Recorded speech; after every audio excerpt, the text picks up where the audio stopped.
Konnichiwa minasan, selamat datang lagi di channel Edipeni, channelnya Kensuse atau X Magang. Oke, di konten JPS kali ini aku mau ngejawab lagi pertanyaan dari subscriber.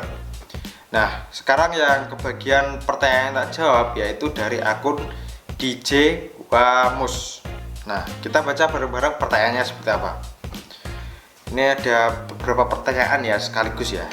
Oke, yang pertama, permisi Bang, selamat malam. Maaf mengganggu waktunya Bang. Saya mau nanya Bang, untuk biaya Tokute Gino biayanya berapa ya Bang dari awal masuk sampai berangkat? Itu pertanyaan yang pertama ya. Soal biaya untuk ikutan visa Tokute Gino dari biaya awal sampai berangkat. Terus pertanyaan kedua, dan cara daftar ngambil tingkatan N-nya dan skillnya di mana? Dan kalau udah punya sertifikatnya, untuk daftarnya di mana Bang? Banyak juga pertanyaan. Terima kasih Bang. Terus ada lagi pertanyaan. Dan bidang yang bisa dipilih apa aja Bang? Wah, ini langsung pertanyaan berondong.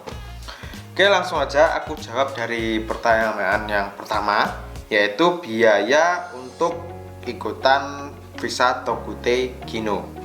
Ya, buat teman-teman yang belum tahu visa Tokute Gino adalah visa kerja keterampilan khusus yang baru saja diresmikan pihak Jepang. Nah, sekarang itu kerja ke Jepang bukan hanya visa magang ataupun visa engineering dan visa yang lainnya, tapi ada visa baru yaitu visa Tokute Gino.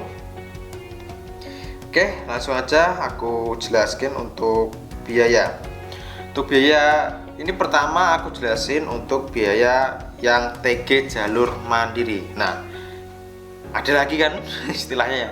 Jadi untuk ikutan visa Tokute Gino ini ada dua cara, yaitu pertama TG mandiri, yang kedua TG ikutan LPK atau ikutan agensi atau lembaga, istilahnya begitu. Nah, di sini yang aku jelaskan adalah TG untuk mandiri. Yang pertama yaitu biaya untuk belajar bahasa Jepang, yaitu sekitar 5 juta rupiah. Pokoknya range-nya antara 5 sampai 10 jutaan.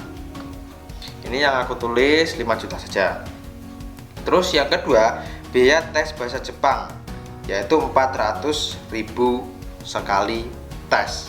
Nah, di persyaratan untuk ikutan visa Tokute Gino ini ada yang pertama itu bisa dibuatkan N4 atau kalian ikut N4 atau N3, N2 terserah. Terus bisa diganti juga dengan JFT Basic A2. Nah, di sini aku tulis 400.000 itu untuk tes JFT Basic A2. Terus untuk biaya yang ketiga yaitu biaya tes skill. Nah, untuk biaya tes skill biasanya range-nya antara 450.000 rupiah sekali tes. Ingat, sekali tes ya ini biaya. Apabila nanti tesnya gagal ya otomatis bayar lagi. Terus untuk biaya yang keempat yaitu biaya MCU, medical check up. Untuk medical check up itu sekitar 1.500.000 ya. Terus selanjutnya biaya paspor. Untuk biaya paspor itu 350.000 rupiah. Itu harga normal, bukan lewat calo loh ya. Terus ini biaya yang terakhir atau biaya yang keenam yaitu biaya visa sebesar 375.000 rupiah. Nah, totalnya cuma 8 juta saja. Jadi murah banget kan? Jadi murah banget untuk visa Tokute Gino ini sebenarnya kalau kalian bisa apply mandiri. Nah, ini di sini akan sedikit aku kasih catatan.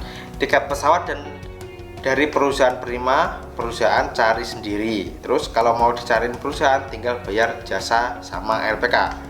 Jadi semisal kalau teman-teman istilahnya tidak bisa ikutannya jalur mandiri, teman-teman bisa ikutan jasa ke LPK untuk mencarikan jobnya.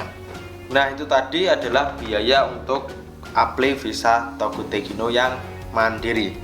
Terus selanjutnya untuk pertanyaan yang kedua tadi apa ya? Dan cara daftar ngambil tingkatan N-nya dan skillnya di mana, dan kalau udah punya sertifikatnya untuk daftarnya di mana Bang? Nah, jadi apabila teman-teman untuk mencari persyaratan ini harus ikutan tes N. Nah, ya tes N ya di JLPT Terus untuk yang pilihan kedua yaitu ikutan Promatic di JFT Basic. Terus untuk skillnya juga di Promatic. Jadi buat teman-teman yang belum tahu silahkan aja klik di Google kalian, klik aja Promatic. Itu untuk tes skill dan tes bahasa Jepangnya. Terus setelah punya sertifikat itu, kalian bisa apply sendiri ke TSK. Sekarang kan di Facebook banyak sekali grup-grup yang ada TSK atau untuk apply visa atau begini, banyak sekali di grup Facebook, silahkan cari sendiri. Ataupun kalian bisa ikutan yang jasa LPK, yaitu bisa masuk ke LPK terus tolong dicarikan jobnya lewat LPK tersebut. Nah itu tadi untuk pertanyaan kedua. Nah selanjutnya untuk pertanyaan yang terakhir yaitu bidang yang bisa dipilih apa aja Bang. Nah untuk bidangnya itu ada 14 bidang, tapi untuk sementara yang ada di Indonesia ini yang ada tesnya hanyalah 4 bidang saja ya, yaitu nurse, perawat keigo, terus pertanian peternakan, terus OTAF pengolahan makanan, the food service industry, dan terus satunya lagi manufacturing of food and beverage. Nah untuk sementara ini yang di Indonesia yang hanya bisa diikuti tesnya ya hanya 4 ini. Jadi dari 14 bidang hanya 4 bidang ini yang baru ada di Indonesia. Jadi buat teman-teman yang ingin ikutan tes silahkan aja klik di Promatic ID. Nah ini demikian untuk jawaban dari pertanyaan dari akun DJ Wamus. Semoga video ini bisa menjawab pertanyaanmu. Apabila pertanyaannya ada yang kurang jelas, silahkan tulis di kolom komentar di bawah. Nanti pasti akan aku bales komentar kalian semua di kolom komentar di bawah. Nah, untuk konten GPS kali ini cukup sampai di sini. Apabila ada pertanyaan lagi, silahkan tulis di kolom komentar di bawah ataupun silahkan kunjungi Instagram @edemedi dan silakan DM di sana. Nanti apabila pertanyaan kalian sempet tak bikinin video ya tak bikin video, kalau nggak sempet tak bikinin video pasti tak balas lewat via DM. Oke? Konten GPS cukup sampai di sini. Mite kurete arigatou gozaimashita. Mata nih. See you the next video.